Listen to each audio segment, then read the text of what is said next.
Are you a writer whose mind is a whirlwind of creativity and distraction? Hello and welcome back to Writing While Distracted, the podcast that helps you transform your scattered thoughts into literary brilliance. I'm your NeuroSpicy writing coach, Brenda Murphy.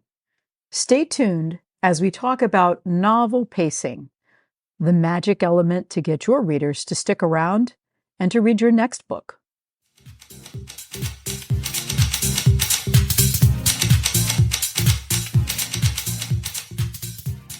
Pacing. What do we mean when we talk about pacing in a novel?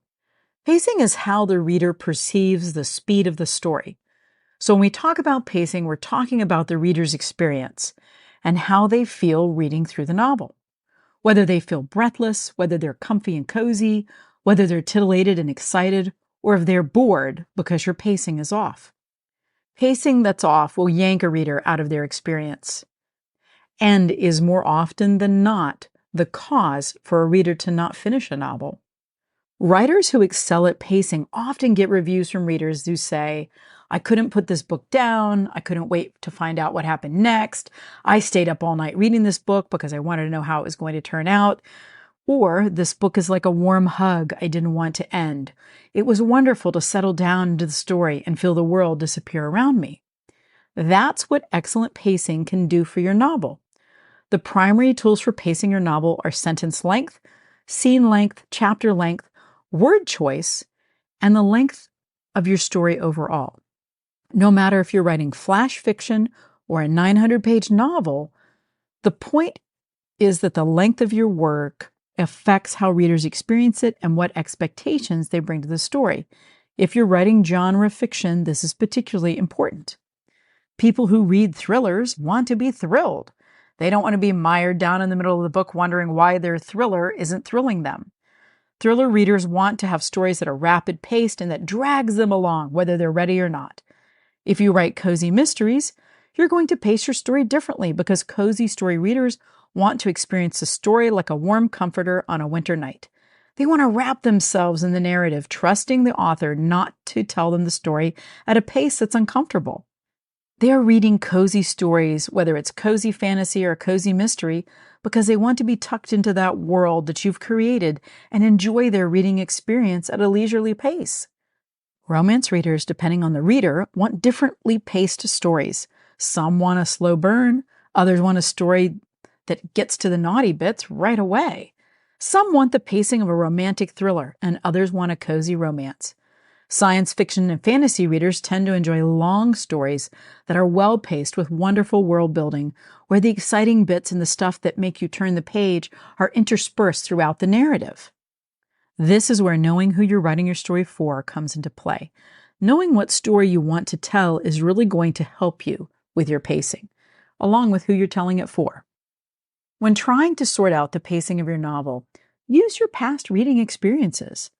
Think of those books that kept you up all night long, no matter what your obligations were the next day. And those books you slugged through because it was required reading for a class. And other times because you were, torturing yourselves into finishing a book you weren't enjoying. As I've gotten older, I do that way less often.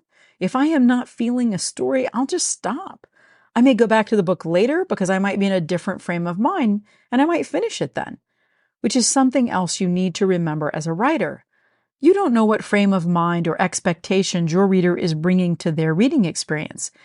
You can't control or anticipate their attitude, but what you can do is provide your reader with a well-written, well-paced story. The words you choose affect your reader as much as anything in the book.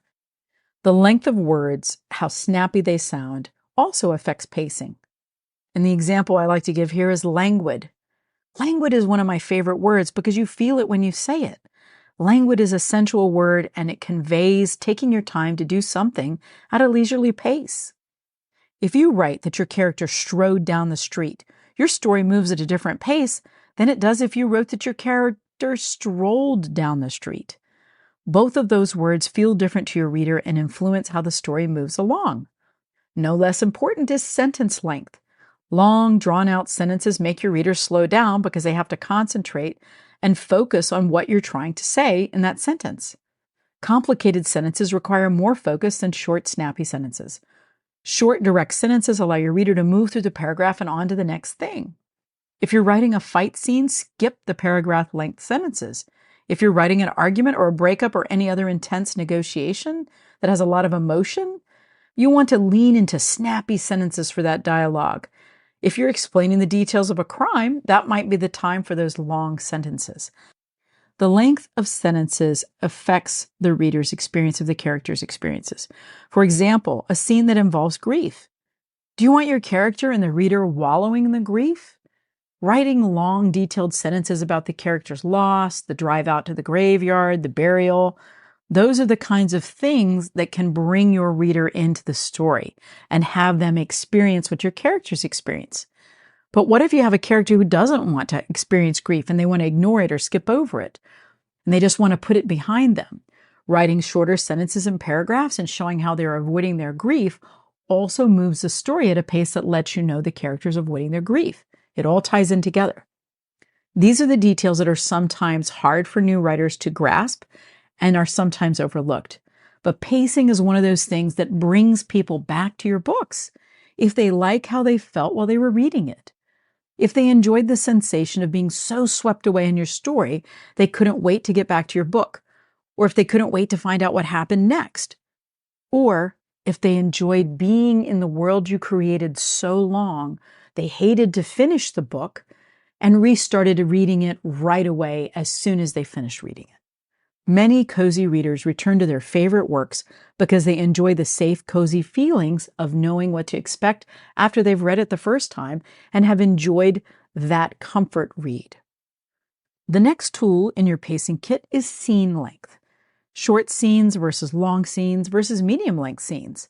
A scene can be as long as a paragraph or longer. It can be 2 to 3 pages or 5 pages or however long it takes for you to work through what's happening in that scene and how you want your readers to experience that scene. Is it a pivotal scene? Is it a big reveal? Is it something you want them to remember and understand? The thing to remember with scene length is that not all things you want your reader to know need to go into one scene. Many new writers, and particularly neurodivergent writers, fall into the category of authors who know volumes about their subject. We've done hours of research and we're carrying it all around in our heads, and we want to share that knowledge with you. We might have written pages and pages and pages of backstory for each of our characters, and we want you to know what we know about them. Sharing details and information for many NeuroSpicy folks is our love language. We care about you and we want you to know all of the tiny little details and minutiae that we know and have become obsessed with. We want you to know all the things that we know because we think it's cool and we want everyone to know it. All of that information is rambling around in our head and we're overflowing with it. Neurodivergent folks are prone to info dumping. All at once, all of the things we know, often overwhelming our family, friends, and random strangers if we get really excited. And if we're writers, we are in danger of doing that to our readers. And while you may want your readers to know all the cool things you found out while you were researching your novel or the amazing backstories of your characters, if you dump all that information out into one giant scene or one long paragraph or one chapter, your reader is going to be overwhelmed and they may walk away from your story because it's just too much to comprehend and they want to know what's going on, not what led up to it. So always remember to sprinkle that stuff around. One of the things that I see so often in new writers that trash their pacing and negatively affects their narrative is the info dump. It's all the things that they want you to know about the story. So what's the solution to info dumping? How do we do that? What do we do? Well, I call it the sprinkle method. You need to sprinkle all of those things that you learned and your backstory, and maybe not all of them, because let's face it, we often do 200 pages of research for a 60-page novel, and that's just us, but not all of that research needs to go into your novel. You need to sprinkle in the bits and pieces that make your world feel real and make your characters relatable, and so that your readers get finished with the sensation of having known your characters and knowing about them. So you sprinkle in all those little tidbits and backstory and observations and research. Trickle it out over your narrative so that you don't overwhelm your reader and completely blow up your pacing. So while we're talking about scene length, let's combine that with talking about the length of your fiction. Flash fiction absolutely astounds me. It is amazing the emotions that can be generated in so few words. The same can be said for short stories and novellas. Anything that has a very short, defined length requires you to pay attention to every single bit of it. Intense focus, word choice, sentence length, and in the case of short stories, paragraph length and scene lengths. Now, you may say, well, that's all well and good, but I write longer things. And that's when pacing, it's always important, but you really have to know how to pace yourself if you are going to write a very long novel. And I'm talking particularly here, usually fantasy and science fiction novels often run to 700 pages. And if you are able to pace that well, your reader will be very happy to stay in those 700 pages and work their way through your giant book. I have a favorite series where all of the books run to about 700 pages, and I have read all 9 books multiple times because they are so well paced. I never feel bored. And even though I know the story, I keep reading it because I love the way it's written. I love the pacing. I love how I feel reading it. And that's what you want. Pacing that sweeps your reader along with the story and is so seamless that it almost feels like magic behind the scenes. But you know what you're doing because I'm helping you figure that out. Using scenes and chapters and sentences and paragraphs is what will get your readers from the beginning to the end in an organized and hopefully enjoyable fashion. Maintaining pacing over a long novel is no different than maintaining pacing for flash fiction. Every word choice, sentence length, scene length, and other choices count. Each and every scene counts, and that's really what I'm trying to get you to understand. All of the choices you make when writing, your pacing choices matter the most. And I want you to embrace that idea when you're revising your novel, because revisions are where you fix the pacing. I am a firm believer in a fast first rough draft. And I believe that is the way for many, many folks to get their book written, because I think a lot of folks get too balled up in editing and writing and making one thing perfect over and over and over again, and they never get to the end. So I'm asking you to let go of that desire for perfection and just vomit out a rough draft onto the paper. Don't care, don't worry, don't look back. Just keep going until you get to the end, because all of it can be fixed in revisions. Every single thing can be fixed in revisions. It doesn't matter what it looks like in the beginning. It will look like a big wobbly mess, and you're going to put it back together and make it make sense with revisions. I fix pacing at the same time I fix structure in my novel, as they're both very interrelated. I imagine structure as the trellis that my pacing grows on as my story progresses. That's the image I have in my mind. And I have a podcast about structure and working on your story structure and what exactly that means. And I will link that in the show notes. I will also add a link for a free PDF that I have for 30 pacing tools and how to use them. It's a little bit more of a detailed explanation. It goes into some finer points of what I'm talking about today, and you can have that for your reference. The other thing that I'm going to link to in the show notes is a book by Jordan Rosenfeld called Make a Scene, and it explains wonderfully how structure and pacing work together in scenes and how to build your novel with scenes, because really that's the basic part of a novel, the scenes. That's what it comes down to, because words and sentences and paragraphs all go into making a scene. And that's what makes your novel. Understanding how scenes work together to move readers through your novel is key to understanding how pacing works. The final thing I want you to consider is that, and I've referred to it throughout this podcast, is that pacing is what gets your readers to finish your book. Nothing will make a reader give up on a story faster than wonky pacing. Even if you start out strong with a great couple of first chapters, if your pacing falls apart in the middle of the book, your reader's going to stop reading. So when you're revising, be ruthless. Cut the scenes that don't do anything. Be ruthless about it.